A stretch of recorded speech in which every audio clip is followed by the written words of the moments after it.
Have you ever looked around your life, your thoughts, your home, even your daily conversations, and felt like you've been carrying things that don't really belong anymore? Not just old furniture or forgotten gifts, but feelings, habits, and stories that quietly drain your energy. It's something that creeps in slowly, especially after 60. You don't notice it right away, but over time, you realize your peace has been chipped away, not by big dramatic events, but by the weight of what you keep holding on to. I'm not here to tell you to reinvent your life or throw everything out the window. This isn't about becoming someone new, it's about returning to who you truly are, beneath the noise, the guilt, and the expectations. And to do that, we have to start by gently laying down a few things that no longer serve us. Some of them may surprise you, but once you let them go, even one at a time, you'll notice your heart feels a little lighter, your days feel a little freer, and your joy isn't so hard to find. Let's start right here with one of the sneakiest burdens of all, the habit of constant complaining. It may not sound like a big deal at first. After all, isn't it natural to mention the pain in your back or how the weather is messing with your knees again? But here's the thing, complaining doesn't just describe what's wrong, it starts to define how we see the world, and the more we give our voice to what's hurting, the less room we leave for what's healing. I remember Margaret, a woman I met in Tennessee who had lost her husband several years earlier. Every time we spoke, she'd say, "It just doesn't mean anything anymore." Her grief was real, her loneliness was deep, but over time those words became her daily soundtrack. They didn't ease her sorrow, they etched it in deeper. Friends stopped calling her, grown children felt helpless, and she couldn't figure out why her days felt so heavy, even when nothing new was going wrong. The truth is, her words were painting the walls she felt trapped inside. The danger with complaining is that it often feels like release, but it slowly locks you into a role of someone powerless, stuck, and small. And that's not who you are.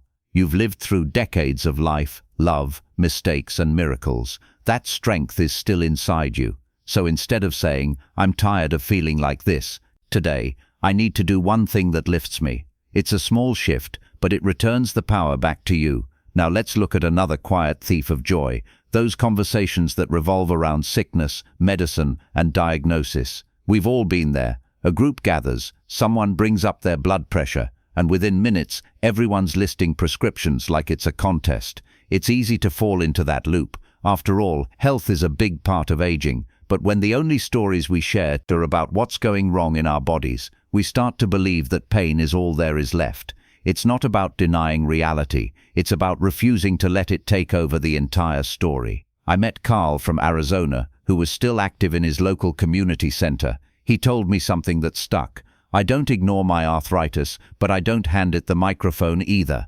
That's wisdom, because when we choose to talk about small joys like a grandchild's drawing, a new book, or even how beautiful the trees look this week, we create space for hope, and hope at any age is fuel for the soul. Next time you find yourself in a conversation circling around symptoms and side effects, try this. Gently ask someone about a favorite memory or what made them smile this week. You'd be surprised how many people are just waiting for permission to talk about something uplifting, and when you shift the topic, you don't just lift your own spirit, you give everyone around you a breath of fresh air. Now there's another burden that might hit closer to home than you expect, the habit of comparing your life to someone else's. It's something that sneaks up on you. You might see your neighbor heading off on another vacation, your old college friend posting pictures from a cruise, or your cousin bragging about their perfect garden on Facebook, and suddenly you start wondering, did I miss something? Did I fall behind? But here's the truth. Every person walks a path that's shaped by choices. You can't see, behind every postcard perfect life is a pile of private struggles, and your journey, yes, your journey is not less valuable just because it looks different. Linda from Ohio once told me, "I used to feel ashamed because my daughter doesn't visit often, while my friend's family is always around. But then I remembered, I spent years helping my daughter through recovery, and now she's building her own life. That's something I helped make possible." That shift in perspective changed everything for her. Your life isn't a race, it's a tapestry, and the stitches that seem messy today may one day reveal the most meaningful part of the whole pattern. So instead of looking sideways at what others have, try looking back at what you've overcome. Give yourself credit. You've made it through storms that no one saw, and you're still here, still growing, still writing your story. What we've talked about so far are just the beginning. You don't need to fix your whole life in a day. Just start by recognizing one weight you're ready to set down.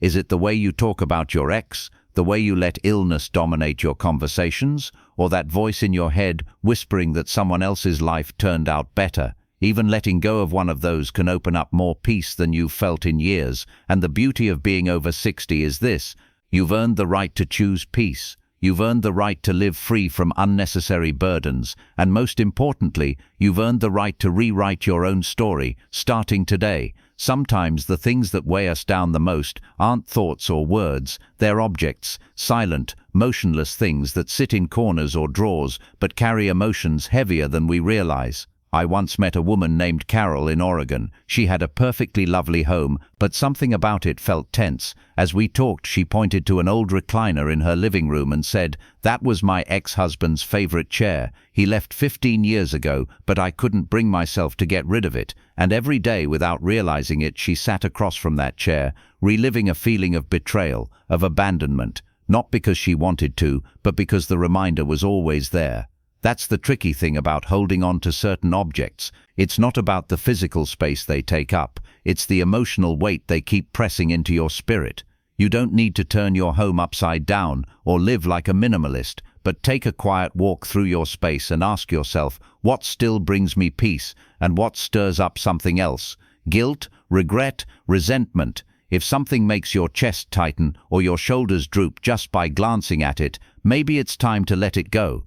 Not as a way of forgetting the past, but as a way of releasing it. You're not defined by that pain anymore. You're defined by how you choose to live today. Now, let's talk about people, because the truth is, not every burden is something you can put in a box and donate. Some burdens come with a smile, a phone call, or a family tie, and they show up again and again, not to lift you, but to drain you. You know the kind I'm talking about. Someone who never asks how you're doing, because they're too busy unloading their own problems. Someone who always finds a way to bring the conversation back to criticism, gossip, or complaint. Someone who makes you feel like no matter what you do, it's never enough. Sometimes it's a neighbor, sometimes it's someone closer, and sometimes it's someone you've known most of your life. David, a retired veteran from North Carolina, told me that his brother would call every week, never to connect but to lecture, to argue, to guilt trip. And David kept answering, out of loyalty, out of habit, out of fear of being seen as rude. But every time he hung up the phone, he felt smaller,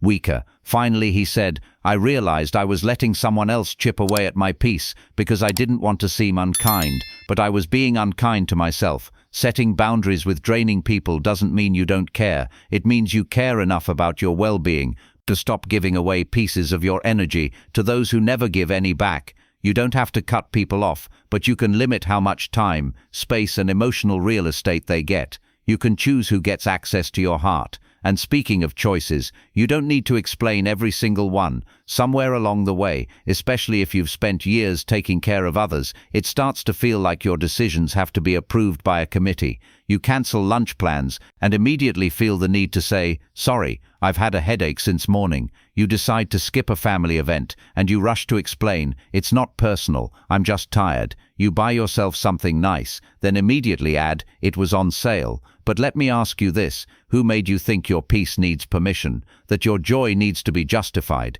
Susan from California once told me that she'd gotten so used to apologizing for resting,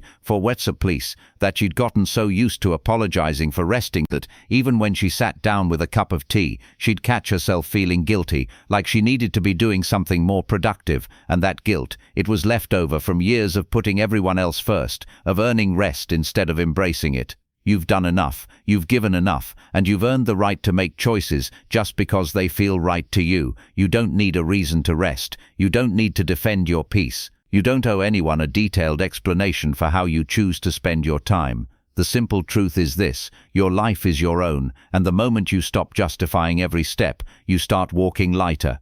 You'd be amazed at how much calmer the world feels when you stop asking for permission to feel calm. That's the beauty of this stage in life. You no longer need to prove anything. You just need to protect the peace you've already worked so hard to find.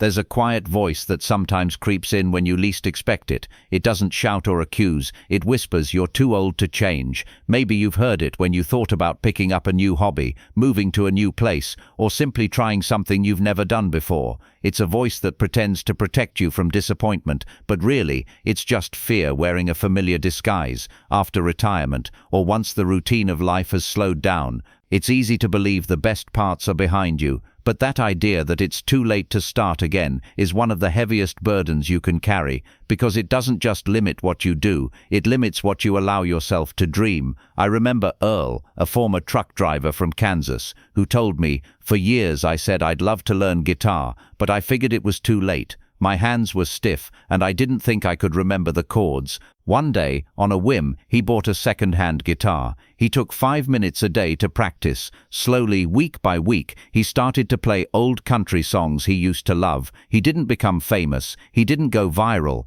but he came alive. He smiled more, slept better, and his kids said, "Dad sounds like himself again." That's what change does. It reminds you that you're still in motion, that you're not just here to watch life happen, but to be part of it. Whether it's painting, dancing, walking a different route, or even just rearranging your furniture, every small change says to your soul, "I'm still here, I still matter." Now I want to talk about something that's even harder to carry than fear, something that ages you more than any number ever could: resentment. It starts small, a comment that cut too deep, a promise broken, a moment of abandonment or betrayal that never got an apology. And instead of healing, it settles in, quiet but sharp. You try not to think about it, but when that person's name comes up, or when a memory surfaces, it all rushes back, and suddenly your body tenses, your chest tightens, your peace crumbles. Patricia from Michigan once told me, "I still carry what my sister said to me 15 years ago, and she has no idea, but I do. I feel it every time I try to relax, and it creeps in." Holding on to resentment is like carrying a hot coal in your bare hands, hoping it'll burn the other person. But it never does. It only burns you, day after day. Forgiveness doesn't mean what they did was okay. It doesn't mean you have to forget or reconnect. It means you're tired of letting that memory own you. It means your peace matters more than your pride. It means you finally decided that your freedom is worth more than your grudge. Try this. Write a letter to the person or moment that hurt you. Say everything you never said out loud. Then fold it up and tuck it away or burn it. Let that be your turning point. Not for them, for you, because no cream, no vitamin, no medication restores your youth like letting go of a weight that was never yours to carry forever. And now, finally, I want to speak to a truth that many people in their 60s and 70s never say out loud, but feel every day. The idea that you have to earn your peace, that you can only rest when everything is done, that you need to explain your quiet, defend your joy, and justify your decisions, so you're not seen as selfish. You don't. Betty, a grandmother from South Carolina, said to me once, "I told my daughter I wouldn't be watching the grandkids this weekend, and then I spent 20 minutes explaining why. She wasn't even upset, but I felt like I had to prove I wasn't being lazy." That habit of apologizing for choosing calm is something many of us have carried for years, and it's time to let it go. Your peace does not need to be approved. It does not require explanation. It doesn't need to be earned. It just needs to be protected. You've lived through decades of doing for others. Now you have the right and the responsibility to do for yourself, to create space that is quiet, nourishing and true. And you don't have to feel bad about it, because when you live in peace, you become someone who radiates that calm to others. You lead by example. You show your children and grandchildren what healthy boundaries look like. You remind them that a joyful elder is not someone who always says yes, but someone who knows when to say no. So when someone questions your silence, your rest, your decisions, just smile. Let your presence speak louder than words, and know that your peace is sacred. You don't owe it to anyone. You don't need to trade it for approval. You simply get to live it, boldly, gently, and fully. Because in the end, the secret to happiness after 60 isn't found in what you chase. It's found in what you release.